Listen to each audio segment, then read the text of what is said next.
Today is Friday, the 15th day of the Omer, which is 2 weeks and 1 day. It's also Rosh Chodesh Iyar.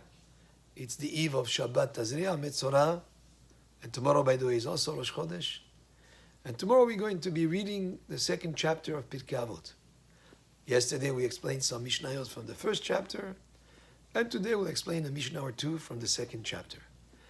Hillel Omer. Hillel says, Al tifrosh min hatzibur. Do not separate from the community. In other words, when people pray with minyan, and actually nowadays we are confined to our homes because that's the directives, the social distancing, to avoid the risks associated with the virus. But in general, we are not to separate from the community. When people pray with minyan, there is a lot more value to that prayer than if somebody was to separate from the community and pray alone. Praying be'achid does not have the same power or the same potential as praying be'minyan. Also, if the community is involved in a project that necessitates the participation of the membership of that community, do not stay aloof. Don't just separate and be on the side. Chip in, get involved, and do your part. Also, berov am hadrat melech. The more participants there are in a prayer or in a community celebration, in a seudat mitzvah, there is more honor that comes to Hashem through the participation of the many. So we have our part to contribute by being part of the tzibur, part of the kahal. And this Mishnah, Hillel tells us, don't separate from the kahal. Be part of the kahal, of the tzibur, of the community. Participate in whatever projects there are, whether it's prayers or the needs of the community, and feel that you have a responsibility to add your shoulder to carry whatever the community needs to care for. And do not believe in yourself until the day of your death. In other words, don't say, since I was able to overcome Yetzer Hara in a similar situation in the past, I can withstand again the temptation. You cannot be so sure of that. Because if you withstood the test before, it doesn't mean that you're going to withstand again. There are stories of very famous people, whether it's King Solomon or there was a Kohen Gadol. Who was his life? He was for 80 years a Kohen Gadol. His name was Hanan, who was 80 years. And then at the end of his days, he faltered. And the same thing with King Solomon. There was some issues that happened. So don't believe in yourself. In other words, be always on guard, because you can never know what you withstood as a temptation in the past.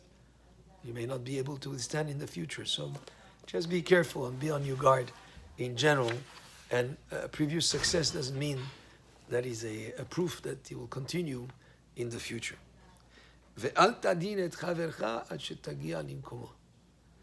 And do not judge your fellow until you come to his place.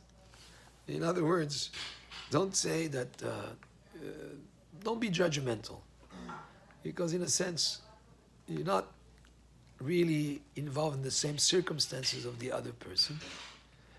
And therefore, you cannot judge him. Maybe if you were in his type of circumstances, you might have acted the same way as he did. There's another explanation that is given for this part here. The best way to judge a person is when he's in his familiar surrounding. When a person is out of town, he may act in a way that is very proper, but look at him when he's in his place. How does he act in his city, in his group of friends? And then you have a better idea of what type of person he is.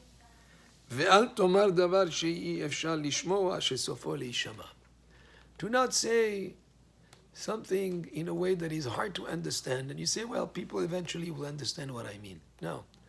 Explain your words in a way that is easy for people to understand what you're communicating to them, and don't say they'll figure it out. There's another explanation. Be discreet. Don't say something that you should keep as a secret, because eventually you'll be heard. Once you say it, the person you told it to might tell it to another person, and he may just become like a known thing when you should have been discreet about that specific thing. So if there is something that you shouldn't say, a secret or something you need to be discreet about, don't say it.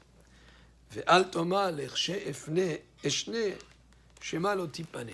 And don't say, when I'll have time, I will learn. Because maybe you'll never have time. Learning Torah is an activity that is something to do immediately, every day of a person's life.